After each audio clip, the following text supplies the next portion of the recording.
Pertama kitab Allah, yang kedua ahla baiti itrati. Okay. Giliran hadis begini, orang-orang yang ngaku Ustadz Sunnah nggak mau baca apa dia? Hasan bukan Ahlul Bait ya? Ahlul Bait. Nabi suruh pegang dengan Hasan. Husain Ahlul Bait tak? Ahlul Bait. Nabi suruh pegang dengan Husain. Sekarang Husain dengan Hasan beza pendapat. Kita nak ikut siapa? Nah, itu. Dan tolong bagi ayat Quran siapa betul dalam masalah ni. Bismillahirrahmanirrahim. Kita bacain hadisnya. Nabi mengatakan inni tarikum fikum saqalain. Aku tinggalkan kepada kamu dua beban, dua wasiat. Pertama kitabullah, yang kedua ahlu baiti.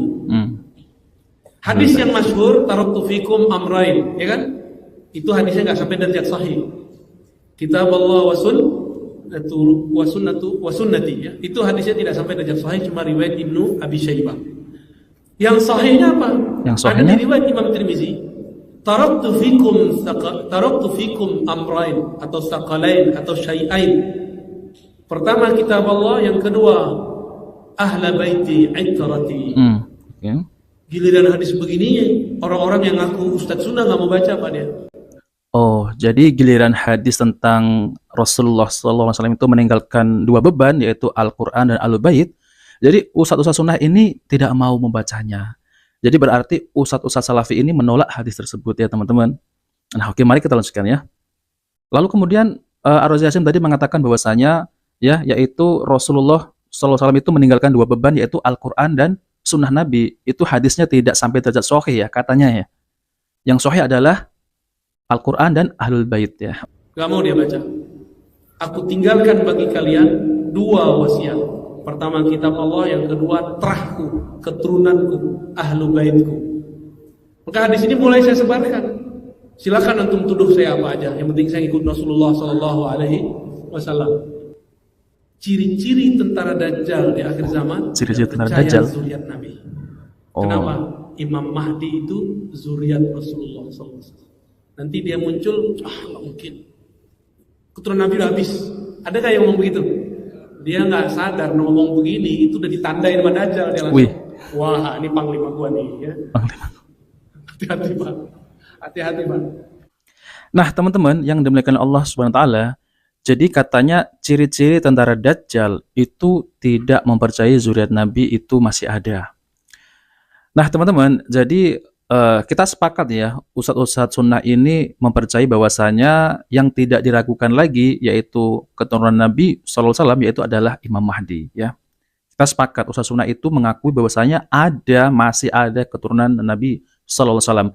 Namun ya teman-teman ya, kalau Ar-Razi Hasyim ini ya katanya yang sahih adalah hadis tentang yaitu dua perkara, yaitu Rasulullah SAW ini meninggalkan dua beban, yaitu Al-Quran dan Ahlul Baitku. Nah, ini kalau kita mengambil yang sahih yang ini ya, kata Ar-Razi Hasyim ya, ini kalau kita mengambil yang sahih ini, katakanlah ini adalah sahih ya teman-teman. Tentunya ya, ceramah-ceramah Habib-Habib yang ada di Indonesia ini, dari klan Ba'lawi ya, mereka ini kan kalau ceramah ya seperti itulah ya, apa yang dikisahkan dari datuk-datuknya, bahwasanya datuknya ini bisa ini dan bisa itu, dan lebih konyolnya lagi ya teman-teman ya, bisa mi'raj sampai 70 kali dalam sehari bertemu dengan Allah SWT, yaitu di Sidratul Muntaha. Nah, itu ada yang sama seperti itu, yaitu katanya Al-Faqih Al-Muqaddam, yaitu adalah penghulunya para Habib ya, kata Habib Alawi ya. Lalu kemudian ceramah-ceramahnya ini, mereka ini selalu ya mengagungkan kuburan-kuburan yang dianggap wali, seperti yang ada di Yaman sana, yaitu adalah kuburan Nabi Hud ya. Mereka mengagungkan kuburan, bahkan mereka tawaf ya. Apakah kita harus mengikuti yang Habib-Habib yang semacam ini, Ahlul Bait gitu ya teman-teman. Dan seakan-akan agama Islam ini berarti belum sempurna ya, karena pasti setiap Habib-Habib mereka ini akan ya berfatwa yang berbeda-beda, lalu kemudian mereka akan mengajak umat kepada kebid'ahan, berarti kan agama ini belum sempurna. Nah, kalau kita mengikuti yaitu tentang hadis ya, yang Rasulullah SAW ini meninggalkan yaitu Al-Quran dan Sunnah Nabi. Jadi kita itu berpegang teguh kepada Al-Quran dan hadis-hadis Nabi SAW. Tentu agama ini telah sempurna ya. Jadi tidak ada perubahan-perubahan, tidak ada tambah-tambahan yaitu dari Habib-Habib tadi itu. Apalagi kalau kita ya mengikuti hadis ini, langsung kita mengikuti, wah ini sangat berbahaya sekali. Ini malah orang-orang Syiah Rafidhah yang mengaku Ahlul Bait, mereka senang sekali. Nah, maka dari itu orang-orang Syiah Rafidhah ini ya, yaitu keturunan Nabi ini maksum ya, Ahlul Bait ini maksum. Ini tentu keliru, teman-teman. Nah, maka dari itu saya akan jelaskan ya, yaitu dari video Ustadz Dr. Ruzaimi, MA, Hafidhallah. Beliau adalah lulusan Madinah dan beliau akan menjelaskan yaitu tentang hadis Saqalain ini. Apakah hadis Saqalain ini sahih dan apakah hadis yang Rasulullah SAW ini menyuruh untuk berpegang teguh kepada Al-Quran dan Sunnah Nabi SAW itu adalah tidak sahih. Oke, mari kita simak videonya penjelasan dari Ustadz Dr. Ruzaimi. Hadis Saqalain. Hadis Saqalain ni, tahu hadis apa? Hadis yang Nabi kata, aku tinggal kepada kamu Quran, padanya ada cahaya dan aku peringatkan kamu kepada ahli keluargaku. Hadis Zaid bin Arqam. Hadis Zaid bin Arqam. Ada riwayat yang menyebut aku tinggalkan kepada kamu Quran dan itrati dan ahli keluargaku. Okey.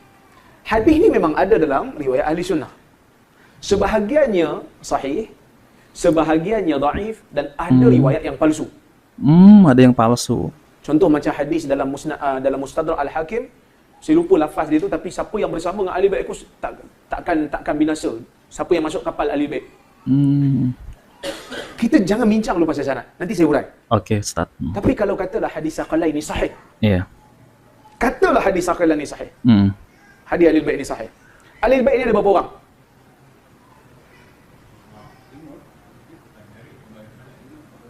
Yang Nabi kata wa itrati. Ahli keluargaku. Ahli keluarga Nabi berapa orang? Abbas ahli keluarga Nabi tak? Iya. Abdullah bin Abbas ahli keluarga Nabi tak? Keluarga. Hasan, Husain. Husain. 3. Kenapa dia hanya ambil daripada anak Fatimah? Kenapa tak ambil daripada Abdullah bin Abbas? Iya. Anak Ruqayyah contohnya. Mungkin dia kata, Ali sebab Ali sepupu Nabi. Okey. Okey. Katalah betul-betul macam Syiah kata. Hasan dan Husain. Nabi kata kamu kena berpegang dengan itrah aku. Kamu kena pegang dengan ahli keluarga aku. Maksudnya, sebab Syiah kata, Ahlul Bait maksum. Dia guna ayat. Iya. Innama yuridullah liyudhiba ankumur rijs ahlul bait wa yutahhirukum tathira. Menggunakan ayat tu, dia kata Ahlul Bait, anak Ali dan anak-anak Ali maksum, tak ada dosa. So, kalau hadis ni sahih, Nabi suruh pegang dengan ahli keluarga Nabi. Kita nak pegang yang mana satu kalau mereka berbeza pendapat. Nah,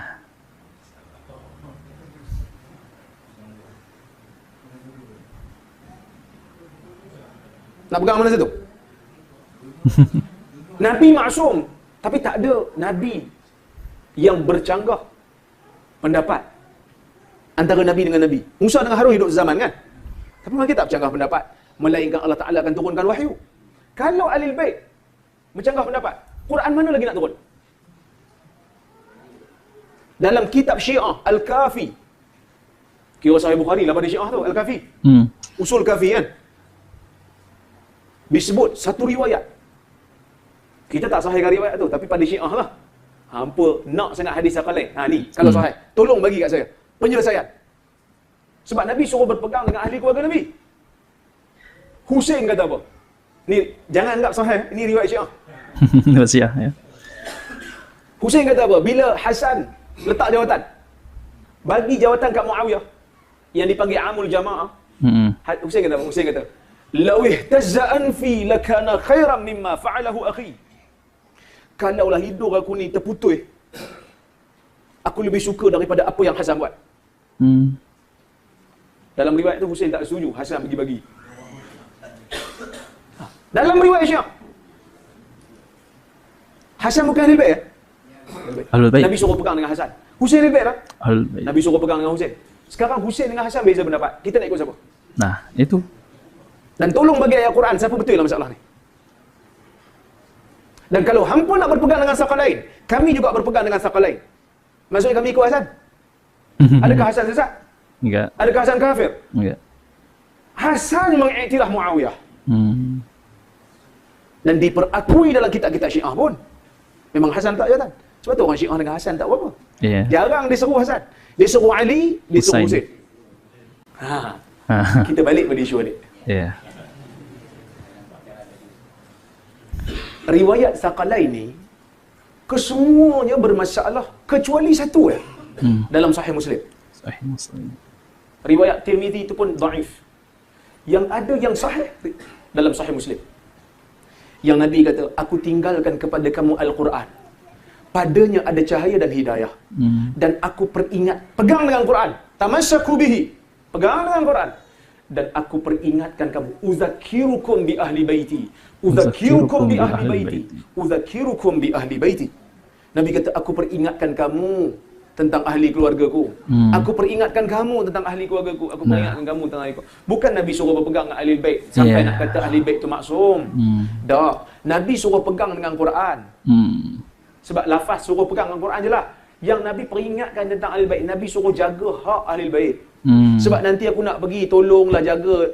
Aku peringat kamu pasal ahli keluarga aku. Maksudnya Nabi kata tengoklah ahli keluarga aku ni bagi hak yang mana mereka berhak. Bukan suruh pegang sampai fatwa mereka kita tak boleh nak bincang langsung. Tu lafaz yang betul. Itulah yang pemahaman betul. yang betul. Okey? Boleh? Boleh, clear. Jadi suruh Syiah tu taubat. Nah, teman-teman yang dimuliakan Allah Subhanahu wa taala, jadi itulah ya penjelasan dari Ustadz Dr. Ruzaimi MA Hafidhallah. Jadi beliau ini adalah lulusan Madinah dan beliau menjelaskan sesuai dengan hadis-hadis yang sahih. Dan tentu saja ya ini membantah yaitu orang-orang Syiah Rafidhah yang mereka ini memaksumkan yaitu Ahlul Bait. Namun kenapa orang-orang Syiah Rafidhah ini mereka ini lebih mengagung-agungkan yaitu sahabat Ali radhiyallahu anhu dan putra Ali yaitu Husain, bukan Hasan ya. Tentunya orang-orang Syiah Rafidhah ini memang ya seperti itu ya mereka senang kalau bahwasanya hadis ini kita berpegang yaitu kepada Al-Qur'an dan Ahlul Bait. Nah, tentunya ya teman-teman, jadi kita ini semestinya ya yaitu berpegang dengan Al-Qur'an dan hadis Nabi SAW dan pemahaman para sahabat yaitu para salafus soleh. Perintah untuk mengikuti Ahlul Bait jika memang sahih maka bertentangan dengan perintah yang lebih sahih yang telah menjadi ijma umat dan ijma itrah yaitu bahwa hujah adalah dengan kitab dan as-sunnah sebagaimana dikatakan oleh Syekhul Islam Ibnu Taimiyah rahimahullah di dalam Minhajus Sunnah. Jadi kita ini berpegang kepada Al-Qur'an dan sunnah Nabi SAW. Kalau perintah untuk mengikuti Ahlul Bait ya jika memang ini sahih maka ini bertentangan dengan perintah Nabi yang lebih sahih, yaitu lebih masyhur di kalangan ulama dan lebih jelas maknanya yaitu sabda beliau sallallahu alaihi wasallam, yaitu adalah teladanilah dua orang setelah aku yaitu Abu Bakar dan Umar. Nah, juga bertentangan dengan sabda Nabi sallallahu alaihi wasallam yaitu wajib atas kamu berpegang dengan sunnahku dan sunnah khulafaur rasyidin yang mendapatkan petunjuk setelah aku gigitlah dengan gigi geraham. Nah, teman-teman, jadi yang benar adalah kita mengikuti yaitu Al-Quran dan hadis Nabi SAW yang sahih, bukan Ahlul Baitku. Yang dimaksud Ahlul Bait itu adalah ya seperti tadi, kita ini menjaga keluarga Nabi dan memberikan hak-hak kepada keluarga Nabi dan kita tidak boleh membencinya. Nah, itulah ya teman-teman tentang hadis Saqalain. Nah, oke teman-teman, itu saja yang saya sampaikan. Jika video ini bermanfaat, jangan lupa like dan subscribe di channel Pencari Ilmu. Wabillahi taufiq wal hidayah. Wassalamualaikum warahmatullahi wabarakatuh.